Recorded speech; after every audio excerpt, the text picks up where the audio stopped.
Não tem zagueiro, bota o meio de campo pra jogar, não tem como. Tá faltando time mesmo, não é o Diniz não. O Diniz está precisando rever os conceitos dele, porque assim a gente vai passar muito sufoco até o final do campeonato. Mas eu vou dar a volta por cima. Tem uma brincadeira lá agora no Instagram, se é menino ou menina, a que chá revelação, né? Eu digo pra você que é preto e branco. Ah, é? Mas é preto e branco sem a cruz de Malta. Eu não assisti esse final de semana. É Gavião? É Vasco e Corinthians. Tem as leoas, estragou, meu. Tem as leoas, mas quem te mandou um beijo foi o Gavião, tá? Sabe qual é o pior? Esse Gavião me manda beijo direto. Isso, Esse é o negócio. Em casa! Nenhuma surpresa. Em casa! Em casa, em casa. Não, São Januário é surpresa. Não é, não. é, Ele pô. já Vasco perdeu mais uma vez. Dessa vez foi para o Corinthians, São Januário, 3-2. Flávio que acompanhou a partida, vai trazer os detalhes e depois... Giro o lá. DJ Caraca colocou essa música pra mim, foi bom, lembra? Fernandinho, grande cantor. Gosto Lucas de... Pedrosa, Vamos lá, conta cara. pro povo o que aconteceu. Mais um jogo horroroso do Vasco ou não? Sim. Sim. Mais um jogo insuportável, mais um jogo deprimente. Eu acho até curioso o técnico Fernando Diniz falar como se a torcida do Vasco estivesse cobrando o desempenho do Vasco por conta dos dois últimos jogos, que foram horrorosos, contra a Juventude e contra o Santos.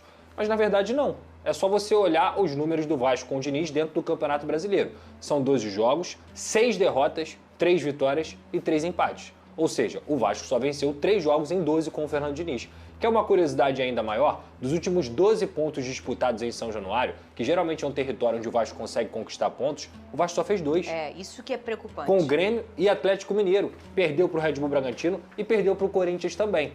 E aí, Fernanda, a gente vai esbarrar em algo que eu venho falando aqui há meses. Não são dias, não são semanas. Até mesmo quando aconteceu o 6-0, eu falei aqui, o Vasco tem um sistema defensivo horroroso. O jogo poderia ter sido outro, caso o Hugo Moura tivesse sido expulso, ou no início do segundo tempo, quando o Santos teve a oportunidade, o Santos tivesse empatado o jogo. Aquele 6-0 não pode maquiar a incompetência da diretoria, a incompetência do grupo de jogadores e a incompetência do técnico Fernando Diniz, que tem 12 jogos à frente do Vasco da Gama e já tomou 18 gols. 18! É uma média de 1,5 gol por partida. Um time que toma gol todo jogo, Fernando, dentro do Campeonato Brasileiro, ele tem que escalar a montanha várias vezes.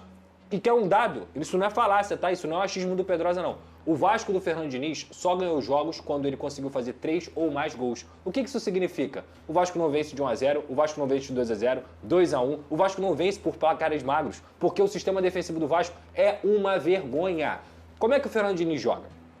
Ele gosta de ter superioridade numérica a partir do momento que ele sai com a bola. Nos setores do campo, aí ele cria ali 3, 4 jogadores para você criar superioridade numérica e ir avançando as casinhas dentro do campo. Quando o Vasco perde a bola, que é o grande problema, com a bola o Vasco até constrói, mas quando o Vasco perde a bola, o mecanismo de defesa do time do Fernando Diniz é só um. É a pressão pós-perda. Para você recuperar ali, você bota 3, 4 jogadores. Se você não recuperar, tá perdido. O Corinthians ontem, em diversos momentos, não só marcou o Vasco alto, mas quando recuperava a bola do Vasco, conseguia reter a bola e tabelar. Mesmo jogando todo desfalcado, com 4 volantes, o Corinthians ontem veio para jogar em São Januário. O Dorival Júnior não é nenhum bobo. Qual é o melhor remédio para você jogar contra o Fernando Diniz? É ter a bola, porque o Vasco não sabe jogar sem ela. Então, toda vez que o Corinthians recuperava a bola, como foram nos 2 gols, inclusive, no gol do Maicon até, o Corinthians recuperava a bola, invertia a jogada, pegava um Vasco que não sabe fazer 2 linhas de 4, que não sabe se defender, que só tem a pressão pós-perda, que não tem transição defensiva, que não consegue se armar e se organizar defensivamente, e o Vasco da Gama pegou ali o Maicon com o cruzamento do Bidu, o Pumita marcando a distância, quase ensina a distância, velho. Ele marcando a distância,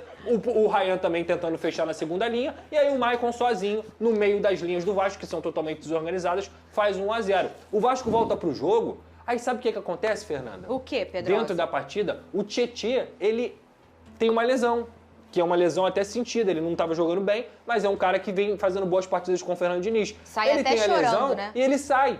O Fernando Diniz coloca o Verratti. Sabe quem ele coloca de volante? O Nuno Moreira, que é ponta.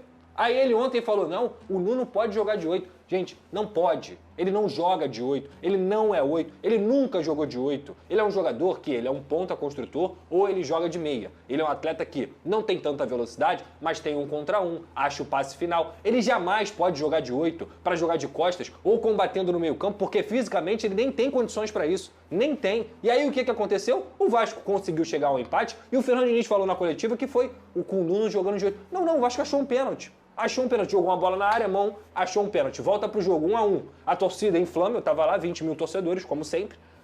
Inflama, chama São Januário. Nada, resposta nenhuma. O Vasco não ficou perto de fazer o segundo gol. Quem ficou perto? O Corinthians, que era um time que estava cheio de desfalque e foi muito mais organizado do que a equipe do Fernando Diniz. Vou repetir, com bola, o Vasco não é ruim. O Vasco fez 2 gols ontem, correto? Só que tomou 3.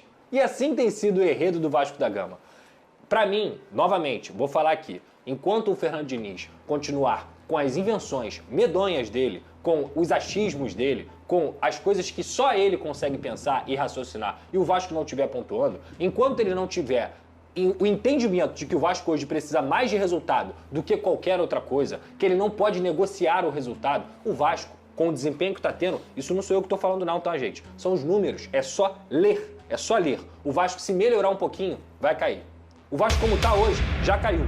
Já caiu. O Vasco precisa melhorar muito em desempenho e, principalmente, a diretoria precisa entregar os zagueiros. O Hugo Moura é o zagueiro do Vasco há mais de 4 jogos. O Vasco tem o Lucas Freitas, que é um zagueiro ok no máximo, e nada além disso. Tudo bem, chegou o Robert Renan agora, mas pro lado direito vendeu o João Vitor, já tinha vendido o Luiz Gustavo também. E agora, cadê os zagueiros do lado direito? Não adianta ficar colocando a culpa só no Diniz, a culpa só no grupo de jogadores. A diretoria tem que entregar os reforços, porque o Vasco tá prestes a cair. Copa do Brasil, muito legal. Se for eliminado, eu não vou ficar chateado, porque isso é distração. O Vasco tem que focar no Campeonato Brasileiro. A zona de rebaixamento tá batendo a porta. E só não tá na zona de rebaixamento porque os candidatos ao rebaixamento são horrorosos, assim como o Vasco é. O Vasco é um time que toma gol todo jogo. Diniz, tem que parar de inventar, tem que pontuar, tem que ganhar. Não quero sua saída, não quero sua saída. Acho que nenhum treinador que esteja no mercado vai conseguir fazer o Vasco jogar a bola que eu acho que você faz o Vasco jogar. Mas o teu simbolo é horroroso. A forma como o teu time se defende é horrorosa, porque o Vasco toma gol todo jogo. E nem em São Januário, que geralmente era um território em que o Vasco conseguia fazer os pontos, mesmo contra adversários mais fortes, tem acontecido.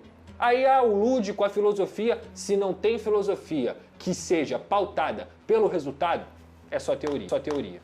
Vene Casagrande, e aí se a gente pensa assim, ele tem, o Diniz tem uma coisa de exigir essa versatilidade, bota fulano pra lá, bota ciclano pra ali, sempre foi assim. Mas se ele surpreendesse, mas ele não surpreende mais. Todo mundo sabe o jeito do Diniz de jogar, não é mais uma coisa que vai surpreender ninguém. Aí pega um cara como o Dorival, que é um super estrategista, né? E acaba dando um nó. E além disso, o que chamou muita atenção também ontem, o Vene, foi a discussão entre o Diniz e o Rayan. Tá aqui na tela, agradecer a Premier que liberou pra gente essas imagens, pra gente repetir aqui na tela. E aí ele fala ali da questão da marcação, do Rayan voltar pra marcar, o menino ficou vindo ali, né? Nem responde tanta coisa. E aí, Vene Casagrande, isso também não é novidade, né? A gente já viu o Diniz falar desse jeito, esse é o jeito dele, a skin dele na beira do gramado, hein? Bom, Fernandinha, vamos lá. Quando aconteceu isso aí com o Lloyd, por exemplo, eu dei razão ao Fernando Diniz, porque na ocasião o Lloyd, ele, entre aspas, faltou respeito com o treinador dele, que no caso é o Fernando Diniz. Nesse assunto aí, envolvendo o Rayan, eu particularmente acho que o Diniz passou dos limites novamente. É uma linha muito tênue para não acontecer o que aconteceu com o Tietê, por exemplo, que por sinal eles são companheiros de clube novamente. O Tietê está com ele novamente, para quem não sabe, enfim, eles tiveram uma briga muito feia nos tempos de São Paulo.